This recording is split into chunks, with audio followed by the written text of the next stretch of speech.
Welcome back to another episode of Shit I'm 30 with me, your host, Anthony Bertram. And me, Carla Ramirez. And we have here... Yes, Mr. Dave Anderson. Yeah, man. So we'll go ahead and get into him so he can tell his story, but we're going to go ahead and get into the shit you should know. But beforehand, I do want to say why I have him here, because you're probably like, who the fuck where did this man come from? Oh, yeah. So, I thought we was going to get into after that, but go ahead. I just thought because the shit you should know real quick. Okay, so cool. they're probably like, who the hell is this man? And I know you were probably you did say, well, who the hell is Dave? And I actually had heard but didn't really know much about you until... I went to the Brilliant Idiots last week, and we're in the episode. Everything's going on, and mid-episode, Charlamagne stops and he goes, "There's Taz," and like, "Get Taz in." And I was just like, "Well, what's going on?" And then he comes in, and I had never actually heard you speak, and I was minding my own business. I'm listening to what's going on, and he starts talking, and I was like, who is that on the microphone right now? And as I'm listening, and I just remember I just went and followed, and I'm watching everything that he's done and doing and researching you, because I do love to research people, and I work off energy. Your energy was amazing while I was in there. I'm like, I want to speak to him. There's so much about him that I feel like not only I can learn, but other people can learn. So I'm like, let me bring him on real quick. So that's why you're here, if you didn't know. I was in that room, and I was not supposed to be in that room. So at the end of the day, I want to start the shit you should know quick, because I feel like this is happening often, and I'm loving the energy with it. And it's different celebrities. So it comes out that Pharrell surprised 114 college students with from Bound Harlem High School kids with internships during their graduation speech. So basically, wow. Yes, that's big. It's huge, because these kids might not have the opportunity that other kids have for internships. You know what I'm saying? So right now, he's giving them, before they even start, a head start, just like these white folks have a head start whenever they're going. They're born knowing that they're going to have an internship, knowing that they're going to be able to go to college, knowing that they're going to have a college fund. Somebody knows somebody. Somebody knows somebody. The family's already wealthy. So when we graduate high school, I know when I graduated high school, I was a little bit more privileged because I had my dad, but he was like, you don't got to go to college. You just need to work, because he didn't believe in college. But I have now a shit ton of student loans. So recently, I can't remember what his name was, the billionaire that paid off the student loans. The black dude. Yes, the black dude. Was it Morehouse? I can't think of his name escapes me, but I think it was Robert. God, it's on the tip of my tongue. Which is funny, because we don't know anything about it. The man is filthy rich, and he's a tech guy, right? Yes. IBM or is it IBM? I think or something it's IBM. Like that? Like, I know he's just stupid rich, and he paid off their student loans, and I was like, wow, that's amazing. Beyonce has a foundation for scholarships. There's all these scholarships going on for our black and brown kids, and I think it's a great thing, because their parents and the generation before them and the grandparents we're not fortunate enough to have generational wealth. We're trying to build that now, I think, during our generation, and we're getting more opportunities. Still not there yet, but the celebrities that are more privileged with all this money are saying, you know what, let me help. Even if it's 114 students, out of these 114, maybe 60 of them will become wealthy, and will do the same thing again, and it'll keep going generationally with this offer that they're giving. So student loans kind of widens the wealth gap between black and brown and Caucasian people, is because of the opportunity that white people have to send their kids to college. Like you said, the privilege is something that we don't have. So the fact is that we are having our super rich or wealthy celebrities and of color come in and try to help pay these things off. It's huge. It's putting us on the right equal footing with our white counterparts. Right. So and including internships too, because internships is experience. Right. Wherever you intern, you are going to meet so many people. Like right now, I'm here, and you might not know much about me, but I was an accountant for 5 years. I quit my job. I came here on a whim. I left in October. I'm still breathing and eating. Thank you, Jesus. So my thing was with podcasting, and I wanted to go into radio, and I'm like, Orlando's not the place for me. So I took this leap of faith to come to New York, and I'm being in separate places. I cannot be an intern at the radio station because you have to be in school. Right. So it's not like back in the day where you can work your way up. I don't mind working my way up and interning that way, but I'm not allowed to. So I am now privileged enough to have made the connections in the past year since I've been here to be in the spaces that I am, but not everyone has that. So when you are able to already have that internship, you're making those connections, and you're going to meet, if you're doing it the right way, fuck off, but if you're doing it the right way, you'll meet the right people, and you'll land to where you want to get. That opportunity is given to you. It's up to you to do what you want, what you can do with that opportunity. So that's definitely what I wanted to do. Shout out to Pharrell and the rest of the celebrities and wealthy people that are taking that for, our community and giving our kids a better experience, because I have my 14-year-old that I know that You don't know what the hell she's gonna end up. I don't have no idea. I have no idea what this kid's gonna do. We're about to enter high school, and I am scared. Cool. I'm so scared. So I guess from what I gather, like I said, Carla went ahead and sent me a clip of you been on the Breakfast Club back in 2016. Yeah. And that 30-minute clip, man, I learned a lot, and like I said, I gained respect for you. So please tell my audience, our audience, who you are and what you're about. I was born on a river in Little Tit, and just like the river, I've been flowing ever since. No.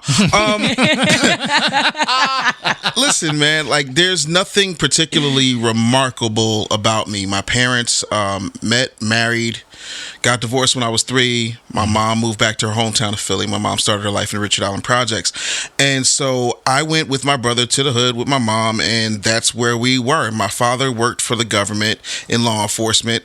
And I saw him like once or twice a week, without a doubt. You know what I'm saying? So as far as divorced parents go, I was lucky because they remained a very tight unit when it came to parenting. I was really, really smart. I'm the kind of smart where I'm not like standardized test smart, but I'm like, if you give me something, you show me how to do it once I got it, like leave me alone. And when you go to a certain neighborhood, there's problems educationally as far as funding goes and things of that nature. And there's a bunch of racist white teachers that don't look like anybody who live in the neighborhood, who don't want to let nice young black boys win. And so what winds up happening was they decided that they didn't want to skip me. They didn't want to give me the test, anything like that. And so in protest, I just stopped doing my homework. Long story short, at that point, my mom was like, "You're going to be Amish." Now, if you don't know anything about the Amish are like, they're a throwback. There's no technology, no nothing. Right. And so my mom took everything out of my room, no nothing. Sounds like Ayana. So, yeah. Sounds like me growing up. So I wound up having my brother, who's 7 years older than me. He had a gig, so he would take pity on me, gave me a phone and a radio. He snuck it in my room. And so I was listening to the radio, heard this one show. They were talking strictly to kids, and Curly Neal from the Harlem Globetrotters was on that show. So I called in, and I'm asking questions and telling them about experiences I had with the Globetrotters because my dad would take me to the games. How old were you? I was 9 at the time. Wow. So, and I'm telling him about something that happened 6 years prior. So I'm talking about when I'm 3 years old. And he's like, "You haven't done that trick in like 6 years old?" He was like, "I'm 9. He was like, "Wow." And that was the end of it as far as I was concerned, right? So a couple of days go by. My mom gets a call and she's like, "Hello? Yeah? Yeah, I mean, David Anderson's a common name. So you probably got," he said, "What?" And he did what? And his dad. All right, cool. So after the swelling in my ass went down, you know, I got my first radio contract, and I've been rolling ever since. Wow. So As a kid. Wow. Yeah. And everybody's so shocked by that, but I'm like, the Olsen twins had the #1 show in America, and they were infants. And they were white. And they were white. Right. Yeah, so for me, I guess, because I never looked at it like that, because I'm black, it's remarkable. But, you know, from there, I kept working, kept pushing all the way through high school, did TV, college, started a radio station at Temple University, left there. And I was just like, you know what, I'm feeling really whitewashed, because I'm only dealing with white folks. I'm not, you know, I'm doing all this stuff, and it's like, I want to play hip hop. You know, I'm black, I'm from the hood. Right. So I tried to get an internship at Radio 1. Guy was like, yeah, you could do it. And then he just would not return my phone call. So I called the GM. And I was like, yeah, you know, I have this thing here, and then I don't want to have to go to the media, so you're going to have to give me an internship. Dude gives me an internship. I run into the dude who promised me the internship, who was the morning show producer. And he was like, "Oh, you're here." I'm like, "Yeah, I'm in promotion stacking T-shirts, but I'll see you in a few." 2 months later, I had his job. Wow. I was 19. Wow. And this is why internships are so important, right? Yes. You never know. Never know. You know what's crazy? I picked that shit you should know, and I did not know that about him. All comes full circle, and it comes full circle that I was just with Charlamagne the day that I get. He said, "Let's do the internship," and then I get the phone call. Listen, it's like, this bitch has been so happy about this damn Breakfast Club, not Breakfast Club, this Brilliant Idiots thing that she did. She done talked my damn ear off. If I hear Charlamagne's damn voice name one more damn time on the screen. Okay, so there's one thing that maybe everybody else knows and they see it. You're just tired of me. That has been the guy that I always looked up to. Right. So it took last year in September for me to hop on a flight and go to Atlanta and try to find him somehow, some way. And I did, and I spoke to him. He gave me his number. I said, "Speak to me. I got you." And I was just scared. I'm like, I'm 30. I'm too old. I'm switching careers. Like, what am I supposed to do now to make it into this? I'm a female. You know, there's just so many different things that I have, you know, kind of Xing me out in a way, especially from where I'm from. So, or you're too outspoken. So I get that a lot. You're too loud. You know, you don't have a filter. And I'm like, well, I don't want to change who I am when it comes to certain things. So I'll start my own platform. I have my own platform. Let me see where I can go from there. Right. So that's what I'm doing. That's why I talk your head off, because it was so big to me. I remember I can go to sleep and dream of being in certain spaces, and I'm there right now. I respect so it that. doesn't even feel real when I leave out, and I'm like, man, so many other people are in the same boat that I was, just wanting to be in that space and just being there. Yeah. Just, it doesn't feel real. Just continue to live in it, friend. Right. I give you that. Yeah. Cool. So you wrote a book. And another reason was we had Wax here, and we had this debate about entrepreneurship that I wanted to talk about with him. So we can maybe kick it off there. Okay. It was, Wax is big on, you know, entrepreneurship, and everybody should have their own and work on their own. And I believe in entrepreneurship wholeheartedly, but I also believe not everyone is cut out to be an entrepreneur. Not everyone has the drive. Not everyone wants to, period. Some people are just complacent and where they are, working their 9 to 5, coming home with their families, you know, getting their 2 weeks vacation a year, making sure that paycheck is coming in, and if that job breaks down, and they just go get another job. They just don't want to be bosses. They don't want the responsibilities. They don't want the bills. They don't want to be responsible for making sure other people get paid. So what is your thought on that? Because you are a business coach. Yeah. I got a lot of thoughts. First and foremost, you're absolutely right. And this is what I mean. Everyone is not cut out to be an entrepreneur. That's fine. However, we live in this country called America. And America has certain laws and certain tax codes, and you'd be a fool not to take advantage of them. Right. This is a business. America is not a company. It's a corporation. Yeah. You know what I'm saying? It's not a country. It's not a company. It's a corporation. And the corporation says, hey, the rich people are always going to be rich. Even Jesus said the poor will always be amongst you. So we're going to take everything out of everybody in the middle, because that's where most people are. The most unsafe space you can be is in the middle. That's why the song says, clowns to the left of me, jokers to the right. Here I am, stuck in the middle with you. So even if you have a business that fails, you should still have a business, at least for the tax benefits of it. Also, you can't, and you know, even Dame Dash said this on the Breakfast Club, you cannot pass down your job to your kids. Can't. What do you have? Also, when you look at the numbers, because I'm a numbers guy, I asked my daughter, you know, when you look at the numbers, the median amount of time anybody has at a job has gone from 42 years to 18.3 months. Wow. I didn't know that. Wow. Yeah. In my lifetime. Wow. So to go from 42 years, meaning you have a skill, you have a trade, you stay at a company, you get married to that company, you're there, and then all of a sudden you're out. Why are you going to go through this? Charlamagne told you you've been fired 4 times. I've probably been fired 6 or 8. You know what I mean? You don't have that type of control. I went to where I grew up, and there's a school there that my stepsister works at. And I go and I do career day every year, and I come in just like this, sweats, t-shirt, big wad of gum in my mouth, the whole 9, and I do it because they wouldn't allow me to do it when I was there. You see what I'm saying? And so when you see me versus Mr. Fireman or Mr. venture capitalist guy or Mr. accountant person, you know, or Miss... I've been in this business for however many years, and one day I'm going to work my way up to whatever, you know, and I'm coming in, I'm like, yeah, that's all well and good, but, you know, I only work 2 days a week, and I make more money than everybody in here. Yes. You know, and that's the thing. And then the teacher says to me, she says, well, Mr. Anderson, I like what you're saying, but it's not exactly balanced. I said, oh, really? Explain. She says, well, my husband makes just about as much money as you every year, and he loves his job. I said, you know the difference between me and your husband? She said, no. I said, there's 2. Number 1, he's white. Number 2, he can be fired, and I can't. Yeah. That's it. If you're not calling your shots in a country where you don't get to call your shots on much, but the amount of money you make and how you choose to live your life, you're a fool and you deserve everything you get. So no, not everybody's cut out to do it. Not everybody's cut out for entrepreneurship, but exactly what you're saying, you should try it. You never know what might happen, right? Find out. And when we was on the episode with Wax, I told people, like, figure out what drives you, what's your passion, and try to make a business out of it. Only thing you can do, it can succeed or it can fail, right? But it's up to you. And then you'll discover whether or not you have those skills or anything like that, and you should be in a 9 to 5 and everything, which I respect. I respect people that work 9 to 5. I do believe in side hustles and having, you know, always something extra for yourself.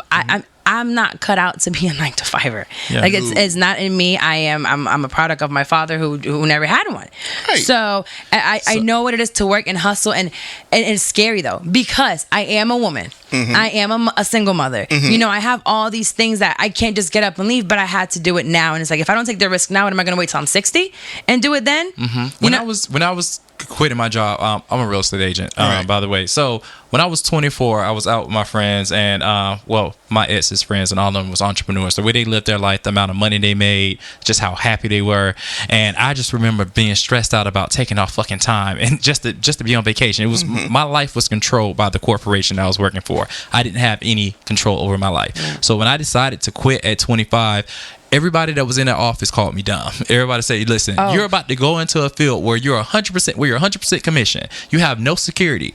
What sense does that make? And I'm like, what sense does it make to be chained to a fucking desk where you're only paid what these people think that you're worth, right? You have no control over your life. Listen, I'm young, I'm gonna do it. And it's the best decision I ever made. Me being an entrepreneur has put me in so many different spaces. Here, for example, to be able to sit here and talk and meet the people I've met, I wouldn't be able to do that unless I took that risk and that leap and started and built my own brand, right? A lot of times that pushback comes from family as well. It does. And it comes hard from family, and it happened to me because I did it after my father passed away. So my family's just like, you're an idiot. You have student loans. You went to school for this. This is your career. Like, what do you mean you're leaving to do what? You want to talk on a microphone? Like, you think that's gonna make you money? That's not how you make money. You have to work a 9 to 5. You have to be a mom. You have to be married. Why pick a fence? Lay in bed, just get fucked, and have the man pay for shit. That's not who I am. Right. So how do you speak to people on how to start their own business? You have a 9 to 5. You want to start something. How do you start your own? Here's the thing, right? We figure out everything we could possibly figure out whenever we want to figure it out. How do I get that person to notice me? How do I find out what it is it's going to take in order for me to binge watch 3 seasons of Orange is the New Black just in time to get caught up? Like, we can find what we want to find on. What you concentrate on is what manifests itself. Now, I'm going to say this, and I want someone, I don't know who's going to hear me, but I'm begging somebody to hear me on this. Your parents are only doing what they know how to do. Your parents are a product of a certain time. And once those neural pathways set in their brain, that's what they see. So no diss to your parents. And I lost my father too, so I understand. But your family sometimes, not you specifically, but people, is stuck in the Reagan administration, the Carter administration, the Ford administration, the Nixon administration. And so all they know is all they know. And that's, hold on, don't make no noise, don't stick out nowhere, don't do nothing but what you're supposed to do. You go there, you work hard, and you do what you got to do. Then you was going to go to college. Now, here's the problem. Back in those days, there was no internet. Back in those days, there was no autonomy. Back in those days, the most access to information there was Encyclopedia Britannica, and you had to be rich in order to buy that set, or you had to have a parent or a family come together and buy those books of information. And so now you have every answer to every question you could possibly have in your pocket, and we choose not to use it. There is more safe space for you to fail now than there's ever been. And at the end of the day, the other thing that no one wants to talk about is your parents, your auntie, your spouse. All those people are going to die. And last I checked, before you were born, they decided that they wanted to do whatever they wanted to do. However, they were going to do it, and I'm sure they made some decisions that their parents didn't like. But at the end of the day, you can go out right now, if you have a vehicle, and you can take people from one point to the other point and get money. Yeah. Pay $10.99. Bing, bang, boom. You're self-employed. Congratulations. Take care, comb your hair. So it's not like you don't have an opportunity to do something with yourself. And so it's a different type of safe space than it's, go to school and fall back on it. Because if school was the answer to everything, there are so many educated black folks right now. If we're so educated and we have so much knowledge, explain to me why there's only a handful of millionaires and even smaller amount of billionaires who are black. But they all got education, and they all got student loans that magically were paid for by loans from money that did not exist until somebody hit a keystroke on a computer. Yeah. Right. So that's what I would say. And at the end of the day, are you going to live your parents' version of your life? Or are you going to live your version of your life? My mom wanted me to be a lawyer. She thinks I'm really good at making points. I think my mom wanted me to be a lawyer too. Yeah, well, guess what? My mom's in Arizona doing mahjong and water aerobics with a brand new titanium hip. She ain't complaining. Sip that tea. Right. At all. I think our parents want us, like you said, they're stuck in those things. Like my mother's stuck in, she was just a housewife. And it's like she's showing me and she was telling me what she knows and how she knows it. It's not me, and it's never been me. I guess it's just that we think that education gives us security, right? You'll always have something to fall back on. They can't take your education or your degree from you, right? And I say that no one can take my education Cosby away from me. Come on now. Ouch. Come on. Tell me about that again. Ask Cosby if they can take your degree or your education away from you. They can strip you from it. Listen, you fuck up as a lawyer, you can lose your license. Yep. All that as a physician. Right. You can lose. It can't be taken away from you. You can do some. They can. Your whole life can. But what they can't take from you is your hustle and your business. Right. So yeah. Like especially now, not everyone like is willing to put in the work and the discipline that it takes to start a business. And one thing that really stuck out to me, what that you said on one of your interviews, was being on time. Yeah. And when you showed up here, you were early. I was like, I knew it. I was waiting for it. I'm like, I know he's not going to be not 1 minute late. Yeah. Does not happen. Yeah. Does not happen. You don't respect time. You don't respect money.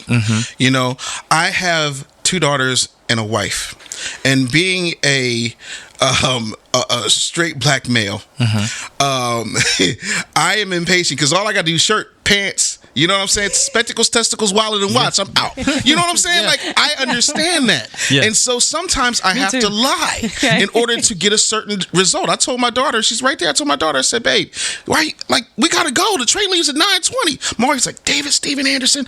That's when you know you're in trouble. You get full government. David Stephen Anderson, why in the world? You know you can't. And then you know you can't. And I'm like, babe, I'm smart, remember? Yeah, that train don't leave till 10:55, but she don't know that. So she's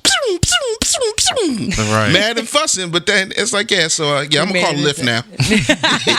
you know, that's what it is. And so, you know, you got to put yourself in a position to understand that everything has a place, and you just have to put yourself in it and be cool with what that is, and just be. We're not being enough. You can miss opportunities being late to something. Right. Listen, most of success is just showing up. That's it. You'll figure everything else on the way. When I have appointments and stuff, one thing you did mention is like, make that appointment no matter what. Unless you get your quotes exactly. Unless you got hit by a fucking meteorite, still show your ass up to that appointment. Right. And that's exactly how I am. I'm going to make sure I'm going to show up to hungover or not, car broke down, whatever. I am still going to make it, because you never know. You take yourself out the pathway of opportunity and success when you're not even there. So yeah. You know, be there early and say yes to everything. I'll give you a prime example. Had I been like some of my peers and just showed up whenever I was supposed to show up, I wouldn't be here right now. Because I was in iHeart to do a whole different interview. And if I'm ever in iHeart 9 times out of 10, I'm doing the Breakfast Club. You know, so Sherman was like, yes. I'm like, and I kept pushing. I didn't stay. I just gave him a salute, kept pushing, going about this business. Like, yo, go get Tess. So I come. He's like, yo, come sit down. I'm like, okay, boom. You know what I mean? But you got to be in the room. You do. In order for the opportunity to hit you. People say, you just lucky. No, I'm early. You know what I mean? And the other part of time, though, is that when you are in control of your time, you then have enough time to think and see things. And then you can start thinking about things. When I told people 3 years ago that Facebook was going to change, everybody looked at me like I was crazy. Then Cambridge Analytica hit. Then Zuckerberg was like, oh, well, there'll always be a version of Facebook that'll be free. And I'm like, good night, everybody.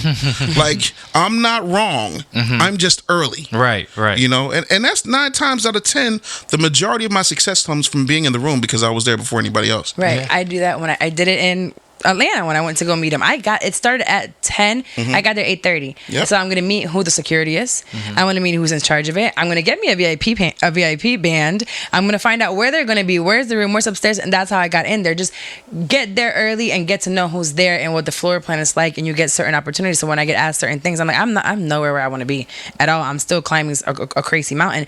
But I'm making sure that I'm putting myself in positions where at any moment someone can say, let's do this, and I'm there. And I couldn't have done that with a 9 to 5 either, because I wouldn't be able to be here all summer. I have to be in the fucking desk about wanting to jump off a building because they're telling me you have deadlines of 60 hours. It's close week. We have to do managing that white man money. Oh, boy, it was a lot of it. I was trying to figure out how I can get some of it, but I didn't want to go to jail. So I didn't. But now you're starting a business as a business coach. People start a business. When do you tell them, that's enough? Some people, I know one that, I get the hustle of, doing little bracelets here and making T-shirts or whatever. But some people just aren't good at it. And it's not going anywhere. And you're looking at it and I'm like, bruh, this is trash. Your stuff is trash. Like, you're not making any money off of this, and you're going now. It's been 2 years.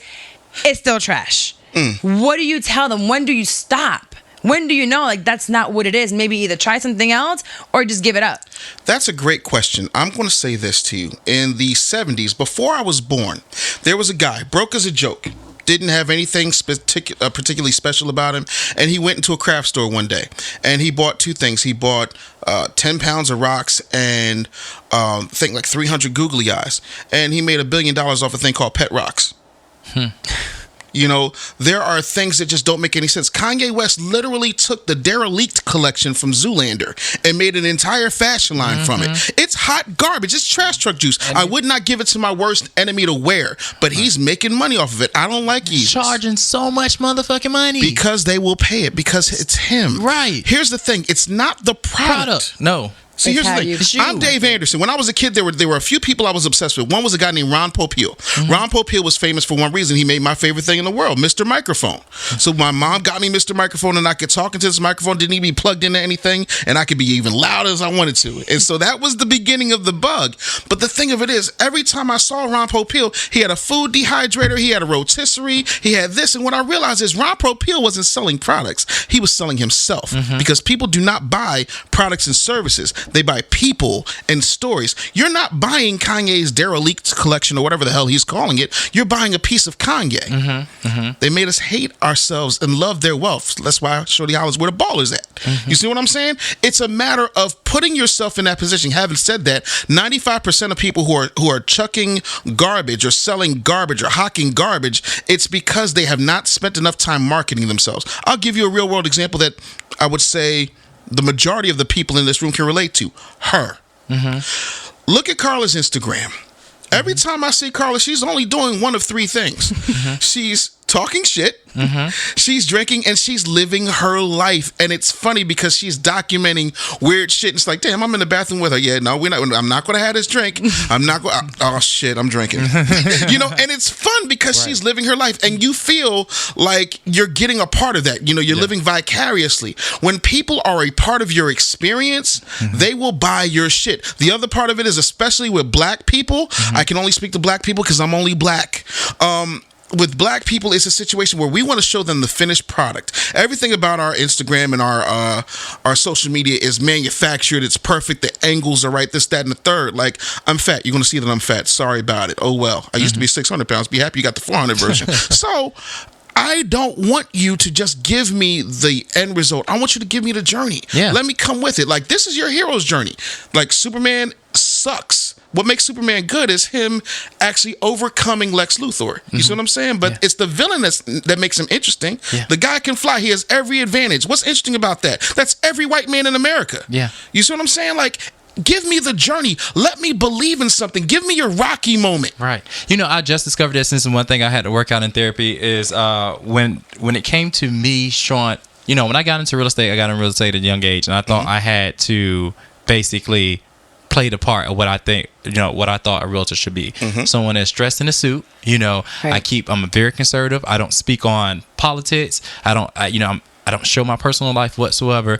And it kind of fucked with me because, you know, I'm an interesting person. And it's just like, you know, I started to get to the point, it was like, you know what? I don't care. I'm into my field. I'm just going to start being me. Stop dressing up as much. You know, I wear what I wear. I start showing my life. And it's like, people really started to connect with me, and my business actually started to increase. You were so terrified of it. I was so terrified. He did not want to speak on the mic on certain things, and I'm like, but friend, that's something that so many people can relate to. And it's like, I get judged by certain people. You share too much. Girl, you're in the bathroom taking a shit, and you're on the we all shit. Right. Like, come on. Why is that a secret? Nick, it's not. And I'm just like, listen, I got constipation issues. Who else got some?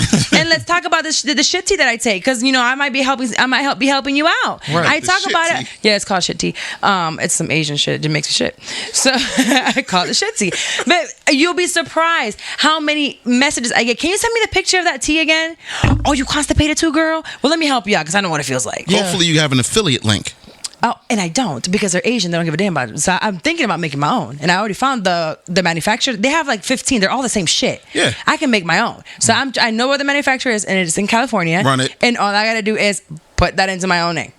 Like, that's literally all I have to do, which is what these fit teas are. But mine is really because I'm constipated. I'm not trying to get skinny. I'm just trying to shit. But that's what's going to make your situation different, because it's like, you don't care if you got a little bit of meat on your bones. You literally just want to have a clean shit. Yes, that's it. That's it. I don't want to be full of shit all the time. So leave this shit alone because I'm so tired of talking about shit. Right. But you were talking about dressing up. People buy into you. That's what people like. And my therapist had let me know. It's like, listen, your business is based off of your personality, and that's what people are buying. Your personality and you as a service. So be you, show yourself. And listen, it's people that. One lady on the way up here, she DM'd me and she was like, listen, my cousin, she's a good realtor and I have a family full of realtors, but I connect with you. I enjoy your energy and, I'm ready to get into the market and let's sit here and talk. And I'm like, well, damn, I didn't expect for that to come just for me rapping bad bitch songs every day. You like that? Like, be yourself. Like, and that's same about starting your business. Like I said, just find out what makes you you. And it's true. I get DM'd all the time from girls because I social media's made things great but also bad because they're depending on all these followers and how many likes you get or how many views you get. To me, I started the show and I had 1,500 followers. That was it. Yeah. And now I really want 10K because I want the swipe up. So I just want to call Instagram. Like, can you please give me the shit? I saw that post. I'm like, come on, y'all. I just want this goddamn swipe up. Huh. But I've been getting messages from girls that have 40,000, 50,000 followers all the time. They're like, wow, those are your numbers? Mm-hmm. That's your interaction? And I'm like, yeah, you don't get that? What no. you have 50. Like you don't have. And literally yesterday I posted something because of a fake page that was following me, and this girl, she has 20 something, and she's like, wow, that's double my numbers. And that took me aback last night, and I said, I cannot believe it because I really thought y'all was getting 4,000 or 5,000 views. They don't and that's know how not to how do it is. My mama used to say that the problem sometimes is there are people walking around with big dicks and don't know how to fuck. Mm-hmm. That's true. Sorry, Mom. Oh, it's Mama's right. My mama's a gangster where I get it from. But and what she's saying is there's a whole bunch of people out here who have all these followers and don't know what to do with them. Most of them don't have a marketing plan. I have clients who I'm under non-disclosure, so I can't drop names, but I have clients who no. And you would be surprised how much their business is in shambles, and they got all of these followers. They got all of this cachet, got all this TV credits, got all these records, got all this whatever, and they don't know what to do with it. We know one in Orlando. Can't do nothing. In radio, doing it all, and can't. Oh, bitch! Yeah, can't sell a fucking child. If you was dying right now, you was thirsty. That bitch couldn't sell you a cup of water for free. You would take that shit. Yeah, no, and it'd be for free, and they still don't come. No, so I'm like, man, if I can only get that opportunity. But the thing of it is, though, Carla, the thing with you is you're taking us on the journey. You will get there, and I'll show you a couple things you can make that happen. But the thing of it is, it literally, I would rather have, and I tell this to people all the time, I can take my kids to the movies whenever I want to. I don't want to be that famous. Like, I'm well known and that's cool, but there's still people like, I've never heard of you, and oh my God, I can't believe you exist, and I've never heard of you. I'm like, yeah, I'm the man behind the curtain. Like I tell people all the time, like, do you know Charlemagne? Yeah. Yeah. He's one of my best friends. Yes, I know him. Like, we have the same experience. I just came before him. I'm Lilith. If you ever heard that story about how before there was Eve, there was Lilith. Yeah. So that's the thing. Lilith was too much. Yeah. Vernon Johns was too much, so they gave you Martin Luther King. Yeah. Dave Anderson was too much, so they gave you Charlemagne. So that's just what it is. You know what I'm saying? And now I had to leave the industry for the industry to see it my way. I was 10 years too early. You dig? Yeah. And so that's what it is. But your time is your time, and your journey is your journey. The other thing that people do that's really, really bad is that they look at everybody else. Bitch, eyes on your own paper. Yes. Literally, eyes on your own paper. Yeah. You feel me? Because what happens is while you're watching them, they're actually doing the work. You know what I'm saying? Or while you're ahead of such and such who you're worried who's coming up behind you because they may be a little younger, a little smarter, a little sharper, a little cuter, whatever the case may be, they're working and they're catching up with you because you stopped working. You took your eyes off your own paper. Right. And don't worry about those copying you. It happened in Orlando when the white girl came up with the same concept as my show and made it 30 something about 30s, and it was exactly the same. And it pops up, bitch, every time on Spotify. Yes, and I'm like, what are you doing in the same city? Like, really? But then it took me a minute, and I can't remember who I spoke to. I think it was another radio chick that I was going for, and she's like, don't worry about it. And she'll always be behind you. But you know what? You're right. I have to snap out of it quick because she'll always be 10 steps behind me because I have to do something for her to be able to do it behind me. Yeah. I also have to keep my eyes on where I'm doing it in my show. I have my roommate now and an extremely good friend who her podcast is, they're out there, and it's huge. But who am I to compare myself to her? I'm not them. They're not me. Right. We're in two different different worlds. We have two different audiences. I'm here with you. Yeah. And we have to focus on our path and how are we going to get there, because she's going this way, we're going this way, everybody else is going that way. I want to stay in my own lane. And some people are so focused on what I'm doing or what someone else is doing that they want to do that they forget you need to do this on your own. Worry about yourself. What do you think about fake it till you make it? Don't. That was easy. The thing of it is, right? We live in an information age. Google will tell all your business. There are a lot of people who popped. Like when I showed up, I have this thing called the Batman theory. And it goes like this. When Batman decided that when Bruce Wayne decided he was going to put on the cape and the cowl and start fighting bad guys, and all of a sudden you got guys walking around with exploding wind-up penguins and killer clowns and, insane people who have half-burnt faces off, taking over Gotham. Because he showed up, things began to change. The environment began to change. So when I popped up the way that I popped up, me being the business bully, there was business thugs, business goons, business gangsters all over the place.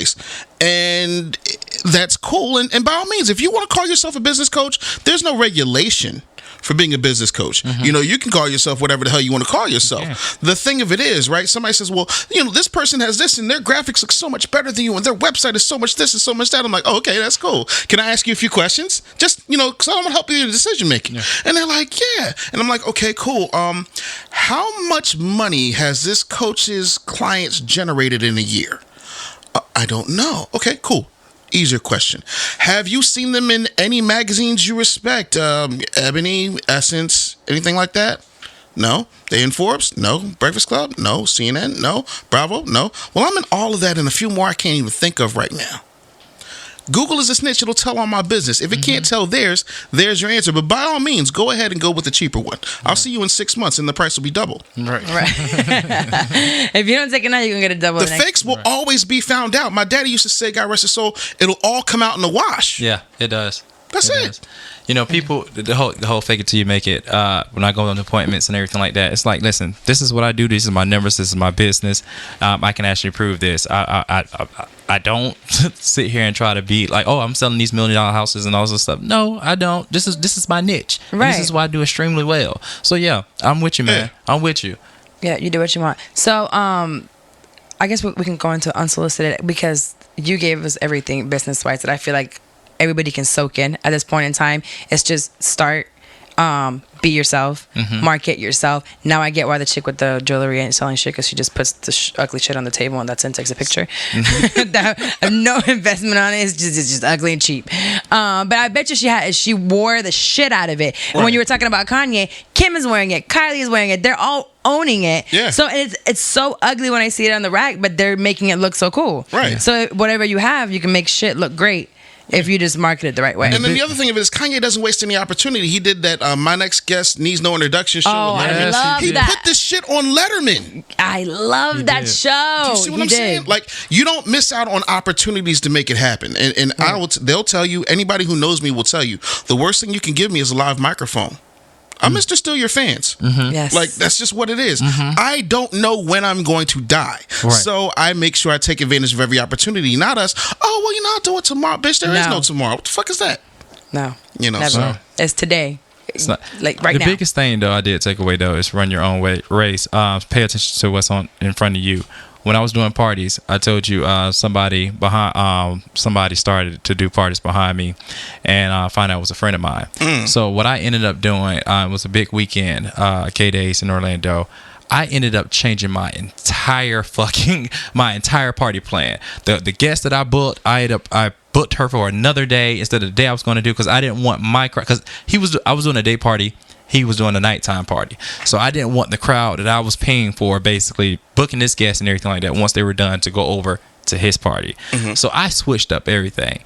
One of the worst weekends I ever had, because I went off course. I went off my plan, right? The thing that was going to make me money, I was focusing on someone else, right? Which ended up making me stop doing it anyway, right? And I totally failed because of that. And I don't do it in real estate. Like, this is why I really don't try to track other people's numbers and all this other shit, because I don't give a fuck what you're doing. I'm going to stay in mine and just pay attention. I should have did it when it came to that. So because you enjoyed the parties. I enjoyed it a lot. It's part of me. It's what I do. It doesn't matter where you do it. You're always gonna. There's parties everywhere. everywhere. So if you focus on your own and build your own and people have a good experience, I like to party. So I go to one party, and then once that party's done, I'm going to go to the next good party on the same night. Yeah. I'm going to stop at both. Yeah. So your party is not going to stop me from going to this party or any, nothing like that. Just make sure your shit is good to the best of your ability, and then people fuck with it, people are going to fuck with it. And that's one thing I've learned. Same, no matter what you're selling. So You're right. Yeah. So going to our unsolicited advice. What you got? So this is a segment where we give somebody advice. I think you're going to be good with this one. Okay. So this is a young lady. She's writing in. She says, so my boyfriend's brother moved here from out of state and needed somewhere to stay until, quote unquote, he got on his feet. I wasn't totally for it, but I gave my boyfriend a strict 3-month time frame for him. He needs to have a job and be moving out within 3 months. Period. I don't mind helping out family, but he needs to know that he can't overstay his welcome. My boyfriend agreed, and that was that. Mind you, my boyfriend works full-time job. He pays the bulk of the bills. I have an online business and pay for the utilities, groceries, and the little things here and there. Since I'm at the house more often, I don't mind cooking and cleaning and basically being the homekeeper. So now since his brother moved in, I still cook, but only enough for me and my boyfriend. I figured his brother is grown and can handle his own meals. But my boyfriend looks at it as I'm ostracizing his brother and not treating him like quote unquote family. Look, I'm not taking care of no grown ass man, especially a man that's not even mine. His brother doesn't even contribute to the grocery bill, so why am I cooking for him? Also, I used to clean all the common areas, living room, kitchen, dining area, etc. But now I've put a halt on that. Since we now have a roommate that uses the common areas just as much as we do, sometimes even more, I feel like the chores need to be split. Again, I'm not cleaning behind another grown man. It's one thing for me to cook and clean for my man, but I'm not doing it for his brother as well. When his brother puts his dishes in the sink, I purposely leave them there on the side for him to do them himself. I refuse to clean up anything after him. Also, when I buy common household items like napkins, paper towels, paper plates, etc., I keep them separate from his brother. I just feel like he needs to buy his own shit, period. Is this petty of me? I guess my boyfriend thought when his brother moved in, we were going to be a big happy family. He figures since that's his brother, he should be considered my brother too. Mind you, I barely know this dude. I can tell since he's the younger brother that his family babies him a lot. My boyfriend pays his cell phone bill, their mom pays his car insurance, etc. I refuse. I'm not that damn young. He's not that young. He's 23. He can pull his own weight. I'm not giving him special treatment just because he's younger. I look at him strictly as a roommate. He's not my brother. He's not my son. He's not my man. I see right through that. Young and helpless act. He's grown and needs to learn how to carry his own weight. Like I said, my boyfriend is taking all this as an insult. You're treating him like an outsider. You're being rude. You're being petty. We're supposed to be family, etc. What do you guys think? Am I being too hard on him? I don't think so. Listen, I don't believe in making it comfortable for guests, especially when they're trying to build themselves up and all this other stuff. If this is a stopping ground for you to get back on your feet, well, get on your feet. I'm not going to take care of you like your baby because you ain't going to grow. Right. So, yeah. I think she's petty with certain things. It doesn't hurt to wash the damn dish if it's there. I get it if it goes overboard, but sometimes if you're cooking, I'm a cook. I cook for everybody. Probably too many people, but I just be cooking for everybody. If the dish is there, I'm gonna wash the dish. But I get it if someone's living with you for those 3 months. You should wash the dishes. You can help me, especially if he's not paying bills. Right. Yeah. So it's like she knows that she's the one right now building herself, and her man takes care of the most. So she's like, I'm paying for the grocery bill for me and my man. So if I got an extra apple, okay, if there's an extra chicken breast, cool, I'll make a little bit extra. But to be feeding you too, you're 23. You're kind of grown. So yeah, you're a little petty, but I can understand why you're being petty because he seems to be the type of person that gets comfortable and is going to stay there and be like, okay, well, I'm going to just keep taking advantage until someone says no. And he doesn't know that no one ever says no to him. Yeah, he's been babied. And yeah, I don't believe him. You ever been in this situation, Ed? Nah. Hell no. Nah. You don't have a brother that comes and stay over and just does too much? I'm the brother that comes and stay over. But like, ain't nobody going to complain. Like, the thing of it is, like, my brother's 7 years older than me. So when I lost everything, like after the whole Ricky Smiley thing went down, I wound up homeless. Wow, I didn't know that. Yeah, a lot of people don't. That's why people are like, you don't like where you... No, I don't like somebody left me homeless for nothing. Yeah. No, not really. Sorry. But the thing of it was, like, before I could even get back to Philly, because I was in Dallas at the time, I had to find a job because I lost my apartment. Horrible relationship I was in at the time, and I wound up sleeping in my truck with whatever worldly possessions I could get, and I would wash up in a gas station sink. I'm saying all this to say that by the time I got a gig, setting appointments for credit card processors, I had all the stuff inside of me. I was very upset, and I had to stack up enough bread to get to Philly to get home to my brother. And when I was there, I made sure I paid for groceries. I made sure I cleaned up after myself. I wrote a book. You know, I made sure I found myself another job. Like, I did what I had to do, so I was not a liability. I became an asset. Oh, you need somebody to pick up the kids? Well, I'll just grab the kids in my truck. No problem. But if you're just sitting there, and the problem a lot of times with 20-somethings and, you know, young teens and things of that nature is they're coddled. You know what I'm saying? Now, on the flip side, I got to give it to her. She is like Sith Lord level petty with the napkins and the plates. I'm here for it, though. I'm here for it. The thing of it is, though, I blame her, and I'll tell you why. You teach people how to treat you. So you said, yeah, he's not going to do this in 3 months, this, that, and the third. But like, look, this is how much these bills are. This is your contribution. You can drive Uber. You can deliver pizzas. You can do whatever you need to do. But you're going to have to start bringing in some income. I'm going to spot you the first month. These last 2 months, you need to be bringing in something on the table. Or I don't know how you're going to eat, young partner. You know, but if you don't set those parameters at the beginning, then yeah, you kind of look like you're just having a temper tantrum instead of having complete communication. Exactly. I feel like no one's teaching him anything. No, not at all, because he's the baby. Insurance and a phone? What? But whose responsibility is to teach him? Well, she's seen it's not hers. Well, it's definitely not hers, but she's seen that they don't know it. So take a little initiative, because since you see it and they're maybe blinded by the whole family thing and the love thing, take some initiative and say, hey, like to my man, hey babe, let's sit him down real quick. Or well, let's sit us first and let's come up with a plan to maybe teach him a little bit. Let's start small, because he seems like he's really coddled, so they're gonna have to start small. So maybe we can start with the food. Maybe we can start with the paper plates. Maybe we can start with him cleaning the living room. I wish so. I had to clean up with somebody other than my daughter. Sure. So yeah, like start teaching him, because maybe they don't know how to teach him. She seems like she knows what he has to do, so teach. Yeah, you know, I'm getting over the fact that he is a grown man and everything, but you know, you don't know what you don't know. And since this man has not been taught anything, I guess it's up to us as a community and as a family to uplift each other and try to help each other, you know, for sure, reach their potential. Because she could stay petty, he's never gonna learn. But again, listen, nigga, you ain't gonna be a ditch in my motherfucking pocket. I'm sorry. So yeah, these paper plates cost fucking $5 a week. I'm gonna need you to bring your half of these paper plates. I'm gonna be petty just like that. $250. Come on, bring my money. Plus I'm gonna keep everything on the refrigerator. Let you know how much you right. So you know exactly what you're spending and how much I'm coming out my pocket. Damn, you think you petty until you show up and hear shit like this. I gotta give him my petty game. But here's the thing, though. Like we always say, people don't know how to do things. But if I came in here right now, like I can't do a push-up. Some terrorist comes in here right now. Did you do 5 push-ups? Oh, pow, pow. Because I'm not trying to. Like you remove the excuses. All of a sudden, the only option is success. Right. You know what I'm saying? So yeah, he might not know anything, but that's allowed. And sometimes she need to check her boyfriend about his family culture too. That's what I'm saying. She has to sit down her man. Because if this is your man, he might treat his children this way, and now you're gonna have some parenting issues down the line, and you might not be thinking about marriage now, but if you fuck up and get pregnant, girl, it can happen to anybody. And then this is gonna be a problem with your children. So all right, so we're gonna go ahead and go to our next segment. It's my favorite one, shit talk. This is where I can talk a little shit. What do you have? And I'm really fucking upset at the weekend trains in New York. I'm used to having my pretty little Toyota that I'm not changing until the wheels fall off, because I don't want no car payment and it's paid off. So I'm used to having my car, walking outside the driveway, going to where I gotta go, point A to point B. These fucking trains here on the weekend, they don't work. What is the deal with the fucking trains? It's like they're just not going. I just got into it. I'm in the Bronx. I'm loving it so far. I haven't only seen one rat at the train station. And you showed it to me. So I haven't seen that many rats. I'm going to the train and it literally only went like 3 stops up, and they're like, oh, well, now you have to take a transfer bus?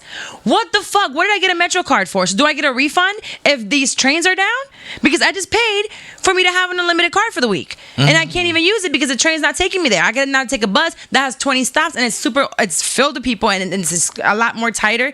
Like it's a lot tighter than the train. People stank, and it was hot, and it was raining, and it was just slippery. And I was just really upset at the fucking trains here. So I'm trying to figure out. God, I'm not taking an Uber. I'm on a budget, baby. We're not going on Uber. I spend so much money on Uber. That's because you're a rich bitch. I'm broke. Girl, you know, I'm living like I'm broke, and I gotta remind myself every time I'm like, I got the money. Nope. Get on the train. Get on the train, because the train, I already paid the $33 for the week. This Uber is going to be $30. So I get on it with the homeless, with the stinks, with the whatever's going on. But I'm just annoyed because, come on, New York, we got to do better. We can do the maintenance maybe when we're sleeping, 3 o'clock in the morning, something like that. But that's definitely my issue. So I'm over it. Not with these unions. They ain't going to happen. It's unions that fix it? Yeah. Oh, Jesus. This is New York. It's a union for everything. This is an ass wipers union, I'm pretty sure. It's pretty shitty, too. I'm just saying, right? My shit talk is about how filthy New York is. You motherfuckers are nasty. I'm just gonna tell you this. I was ordering. I can talk about so many different things about how filthy New York is. But I was ordering. I woke up this morning. I was hungry, and I asked my friends what should I eat, and I was like, oh, go downstairs to the Bodega. So when you FaceTime me, I ordered me a sandwich, and like I have to get over ordering places and not clean because the Bodega doesn't look that clean, but it was like it's good. So I'm just waiting on my food to get done. Bitch. He's a bougie bitch. I love it. He won't even eat at a Wawa because you want to eat at a Wawa, right? Sir, I eat breakfast, lunch, and dinner at Wawa. Right, Wawa is amazing for a while, but I tried it and it was okay. So just okay. That shit was banging. Did you hear the shade in that? Yes, sir. It was okay. Continue, please. So I'm on FaceTime, and the next thing you know, a furry something just hopped, and I looked to the it was a motherfucking cat on a cooler. And everybody just walking around like this is normal. And I'm just like, bitch, this motherfucker's making my sandwich 3 feet away. Are you motherfucking kidding? So my homeboy Carlos walked in and was like, oh yeah, child, the cat is here. Everybody just plays with the cat. I don't touch the cat. Bitch, the cat is in the place where I'm about to eat a fucking sandwich. So basically, you don't want strange pussy where you eat. I don't. Hello, somebody. Come on. Thank you for relating with me, brother. I'm here for you. I got your back, bro. And I walk outside, bitch, and I step into this nasty ass puddle of water, and then it's just, and then I'm out smoking, and then a fucking just raindrops is hitting me. What the fuck is it raining? No, it's the AC unit that's leaking that's hitting me. And within 5 minutes, I was contaminated. I don't know how you motherfuckers are not like just dying of fucking diseases. It's not like this wild ass fucking like bacteria virus that's taking over New York. This shit is. I can't wait to get home, bitch. I cannot. So you really want to leave tomorrow? That's why I was bad when I came in here because I was just disgusted. I'm over this shit. I really am. It's so dirty. And that's my shit talk. Do you have a shit talk? I always have a shit talk. so here's what it is, right? I got a thing. Like, here's my shit talk. I am so fucking sick of parapreneurs. You know how like there are people who just don't have the acumen to go to medical school, so they become a paramedic. You know how there are people who don't want to become attorneys because they don't want to do 7 years of school, so they become a paralegal. So now there are people who do not want to put in the work, the energy, the effort, the finance it takes to do what I do, so they become parapreneurs. Trademark. So here's the thing, right? Please stop fucking up the industry with your mediocrity. Like every time I turn around, you're giving people bad advice. You're telling them stupid things. You're telling your friends like, "Oh, I'm really doing it out here," and look, I've made $200 this week. Bruh, you're bragging on that? Right. I'm not shitting on humble beginnings, but this dumb Negro fortitude of, everybody starts somewhere and let's have some baby steps. I will give each of you $10,000 right now if you can show me one baby that has ever won the Boston, New York, Austin, Orlando, Miami, Philadelphia Marathon. Ain't no baby built to run 26.2 miles, so what the fuck are you talking about? Baby steps. You're not going to baby step your way to success. You have to take risks. Stop trying to be fucking perfect, and if you're going to do it, be all in or all out. Please, because you're fucking up the game. And this other shit. You sons of bitches on the other spectrum. You sap happy cornball asses who will sit here. Sorry, y'all asked for this shit talk. I'm ready. I like it. I love it. I am sick of the Ty Lopez's of the world who will go and they'll have their Airbnb and their Lamborghini that they rented from Enterprise high-end car rentals, and they're acting like, you can get this too for $67. Hey, I'm not saying Ty Lopez does. I'm just saying for an example. But why are you fronting? I drive a brand new Nissan Rogue, and I've been dreaming about a Nissan Rogue ever since they came out with the bitch. I'm like, one day I'm gonna have that, but let me tell you something. It was on Heroes, nigga. That's why I fell in love with it. I was like, I want a Nissan Rogue so I can get them niggas. Bruh, I just knew I was gonna fly and transform or some shit. They just cut off my arm, a new one grow back and shit. Like, save the bully, save the world. But anyway, I'm like, yo, what the fuck are you doing? Listen, I had my wife's 1999 Honda Civic, and we ran that shit to the ground. Then I got a 06 Hyundai Elantra, and I ran that shit in the ground. I just now got a brand new car. You see what I'm saying? Like, and I'm okay with that. Yeah. The difference between me and everybody else is my home is paid off, bitch. Yes. Like, understand, like, there is real things happening. $18,972.63. Do you know what that is? Room, board, and out-of-state tuition for Howard University per semester for her. Yeah. I ain't got time to be putting on no damn airs for you. My shoes ain't red bottom. bottoms. These is Hoka 1-1s because I got bad backs. So I need that. Like, stop fronting for the damn internet. Yes. Like, do some shit. Show me some receipts. Start demanding receipts from these motherfuckers. Right.